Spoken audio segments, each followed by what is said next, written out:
Saudi আরবে আপনার যদি আকামার মেয়াদ না থাকে তাহলে আপনি সাবধান। হয়তো আপনার আকামার মেয়াদ বাড়াতে হবে, অর্থাৎ আকামা আপনার করতে হবে। অন্যথায় আপনার কিন্তু অটোমেটিকলি হুরুপ লাগিয়ে যাবে।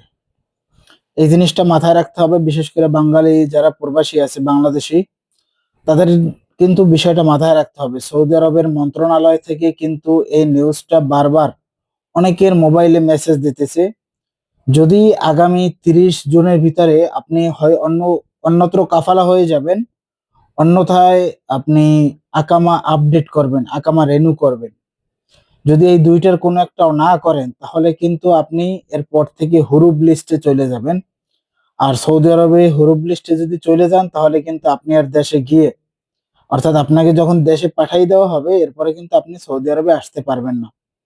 সুতরাং প্রবাসী ভাই ও বোনেরা যারা আছেন, বিশেষ করে সৌদি আরবের যারা আছেন, তাদের উদ্দেশ্যে এই কথাটা বারবার বলতেছি যে যদি আপনার আকামার মেয়াদ শেষ হয়ে যায় তাহলে আপনি আকামা করেন। যদি আপনার অন্যত্র কাফালা হওয়ার ইচ্ছা থাকে তাহলে আপনি সেটাও কাফালা হয়ে যান, তারপরেও আপনি আকামা ছাড়া থাকেন না। যদি আকামা ছাড়া থাকেন তাহলে কিন্তু 30 জুনের পর থেকে আহ অটোমেটিকলি কিন্তু হুরুপ লাগিয়ে যাবে, অটোমেটিকলি। সুতরাং সবাই সাবধানে থাকবেন, সবাই ভালো থাকবেন। আল্লাহ হাফেজ।